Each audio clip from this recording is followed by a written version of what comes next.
శ్రీ గురుభ్యో నమః. అందరికీ నమస్కారాలండి. ఈనాడు మనం పద్మపురాణంలోని మాఘపురాణం 5వ అధ్యాయం చెప్పుకుందాం. సువృత్తాదుల కథ. తరువాత వశిష్ఠ మహర్షి దిలీప మహారాజుకు ఇట్లా చెప్పాడు. రాజా, మృగశృంగుడు ఉన్న భోజపురంలోనే ఉచథ్యుడు అనే పేరున్న బ్రాహ్మణ గృహస్థు ఉన్నాడు. ఆయనకు ఒక కూతురు. ఆ పిల్ల పేరు సువృత్త. పేరుకు తగిన ప్రవర్తన గల బుద్ధిమంతురాలు, చక్కదనాల చుక్క, పద్మపత్రాల వంటి కళ్ళున్న కన్నె, మిన్న. సువృత్త మాఘమాసంలో తోడి కన్యలతో కలిసి కావేరీ నదికి వెళ్ళి స్నానం చేయడం ఒక నియమంగా పెట్టుకుంది. స్నానానికి ముందు, ఓ కావేరీ మహాదేవి, నీకు నమస్కారం. మాఘమాసంలో నీలో స్నానం చేస్తే పాపాలన్నీ పోగొడతావని పెద్దల మాట. నాకు మేలు కలిగించు తల్లి. మంచి భర్తను, మంచి కొడుకులను, మంచి బుద్ధిని, పతిభక్తిని నాకు ప్రసాదించు అని ప్రార్థించేది. ఆ విధంగా 3 సంవత్సరాలు మాఘ స్నానాలు చేసింది. కూతురు సత్ప్రవర్తనకు తండ్రి ఉచథ్యుడు ఎంతో ఆనందించి దీనికి తగ్గ వరుడు ఎవడో ఎక్కడున్నాడో అని అనుకునేవాడు. కుత్సుడు ఉచథ్యుని కూతురు సువృత్త వృత్తాంతం విని తనకు కోడలుగా చేసుకోగోరి కొడుకుతో చెప్పాడు. మృగశృంగుడు అంగీకరించాడు. ఇట్లా ఉండగా ఒకనాడు సువృత్త తన చెలికత్తెలైన 3 కన్యకలను వెంటబెట్టుకుని మాఘస్నానాల కోసం కావేరికి వెళ్ళింది. అట్లా వెళుతూ ఉండగా దారిలో ఒక అడవి ఏనుగు మదమెత్తి తొండాన్ని మీదికెత్తుకుని భయంకరంగా ఘీంకరిస్తూ వాళ్ల మీదకి వచ్చింది. దాన్ని చూసి ఆ కన్యకలు బెదరి అరుస్తూ పరిగెత్తారు. ఏనుగు వాళ్ళని వెంట తరుముతూ వెళ్ళింది. ఆ కన్యకలు అట్లా పరిగెత్తి ఒక చోట దట్టంగా గడ్డి కప్పి ఉన్న నుయ్యిలో పడిపోయారు. ఏనుగు అట్నుంచి తిరిగిపోయింది. ఎంతకాలమైనా అమ్మాయిలు తిరిగి రాలేదే అని ఆ పిల్లల తల్లిదండ్రులు అడవి మార్గంలో వస్తూ కాలి జాడలను బట్టి, దారిలో అక్కడక్కడా చెదరిపడి ఉన్న నగలను బట్టి వెతుకుతూ నూతి దగ్గరకు వెళ్ళారు. నూతిలో మరణించి ఉన్న కూతుళ్లను చూసి లబోదిబోమని ఏడ్చారు. సువృత్త, విమల, కమల, సురప అని పేరున పిలుస్తూ మాఘమాసంలో కావేరీ మహానదిలో స్నానాలు చేసిన ఫలితమా ఇది? బిడ్డలారా, మా ఏడుపుని రావడం లేదేంటి? అయ్యో, అంత మంచి పిల్లలను పెంచుకున్న మీ బ్రతుకులు ఇంత చిన్నతనంలోనే తెల్లవారిపోయాయా అని పలు రకాలుగా దుఃఖించసాగారు. అందరూ ఏకమై నూతిలో నుండి ఆ కన్యకలను పదిలంగా బయటకు తీసి పక్కనున్న పచ్చగడ్డి మీద పడుకోబెట్టి శోకదేవతల్లాగా బిక్క చచ్చి కూర్చున్నారు. అంతలో మాఘస్నానాని కోసం కావేరికి పోతున్న మృగశృంగుడు ఆ త్రోవన పోతూ వాళ్లను చూసి విషయమంతా విని విచారించకండి. ఈ కళేబరాలను ఇళ్లకు తీసుకువెళ్ళి చెడిపోకుండా భద్రంగా కాపాడుతూ ఉండండి. కొద్ది కాలంలోనే నేను వీళ్లను బ్రతికిస్తాను అని ధైర్యం చెప్పి వాళ్లను ఓదార్చి ఇళ్లకు పంపి తాను నదికి పోతున్నాడు.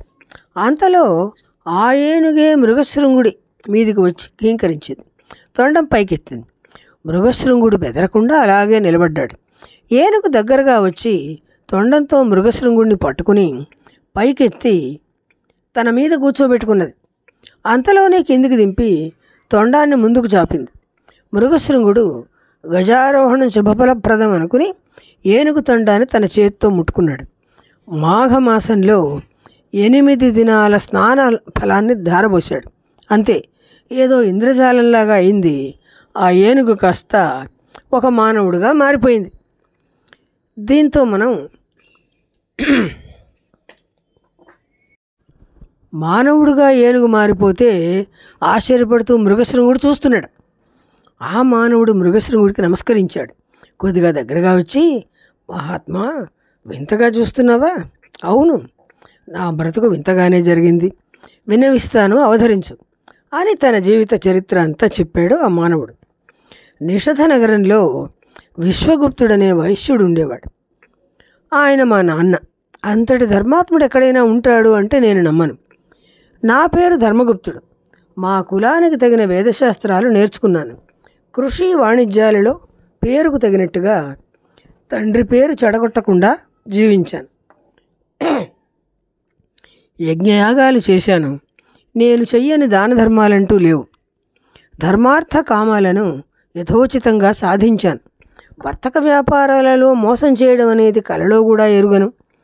నా దగ్గర చేయి చాచిన వాడికి సంతృప్తిగా ఇచ్చి పంపేవాడిని. అతిథులను బంధువులను యథాశక్తిగా ఆదరించేవాడిని. పరధనాన్ని కాలకూటంగా, పరకాంతను అగ్నిశిఖగా చూశాను. కలలోనైనా నవ్వులాటకైనా అబద్ధం చెప్పి ఎరగను. అతిశయోక్తి కాదు కానీ దైవ బ్రాహ్మణ భక్తి గలవాళ్లలో నన్నే ముందుగా చెప్పుకోవాలి. ఏ జీవిని ఏ విధంగానూ హింసించి ఎరుగను. ధర్మ మార్గాన 1,000,000 వరహాలు సంపాదించాను. నాకు తగిన గుణవంతుడైన కొడుకు పుట్టాడు.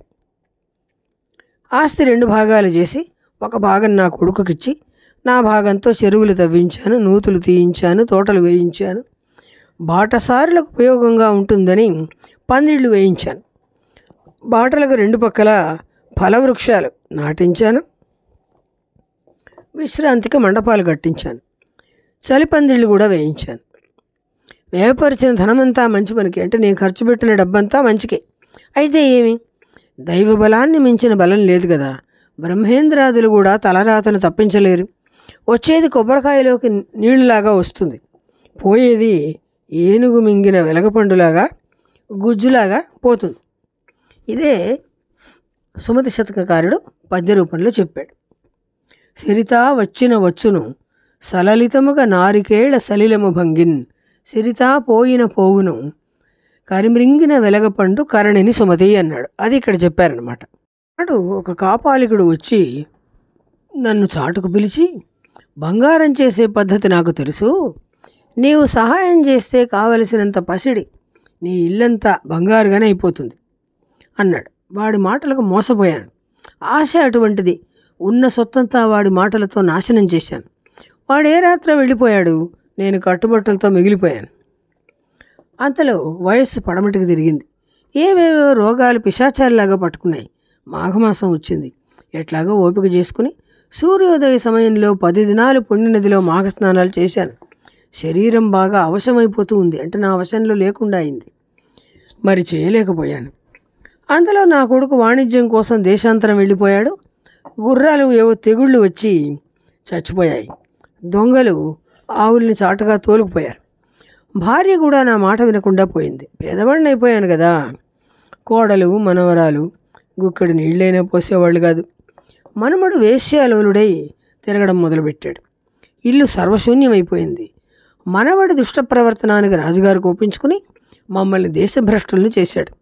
ఆ అవస్థలో కూడా మునుపు నన్ను తెలిసిన పుణ్యాత్ములు వడ్లు, బియ్యము, ఆహార పదార్థాలు ఇచ్చి అక్కడక్కడ ఆదుకునేవారు. అట్లా ఉండగా ఒకనాడు ఒక పుణ్యాత్ముడి ఇంట మితిమీరి తిన్నాను. ఆ తిండి జీర్ణం కాకుండా అతిసార రోగం పట్టుకుంది. ధర్మపరులకు అంత్యకాలంలో అతిసార రోగం వస్తుందని పెద్దలంటారు. ఆ రోగంతో బాధపడుతూ శ్రీహరినామస్మరణ చేస్తూ తనువు చాలించాను. నా వెంట వచ్చింది మాఘస్నాన ఫలం ఒక్కటే. ఆ ఫలం వల్ల స్వర్గలోకంలో ఒక మన్వంతర కాలం సుఖంగా ఉన్నాను. ఆ పుణ్యం అయిపోగానే ఏనుగుగా ఈ అడవిలో పుట్టాను. నేను చేసిన ధర్మాలన్నీ విక్రయించినందుకు ఫలమిది. ధర్మ విక్రయం చేసిన వాడు ఏనుగుగా పుట్టుతాడు అని ఆర్యోక్తి ఉంది కదా, అది నీకు తెలియంది కాదు. మహాత్మా, మాఘస్నాన ఫలం నాకు దత్తం చేసి నన్ను తరింపజేశావు.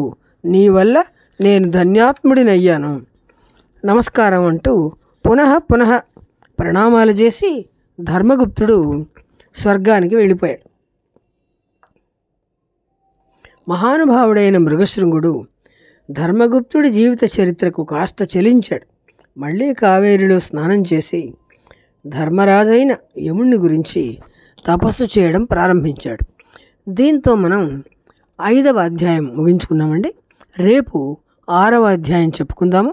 స్వస్తి.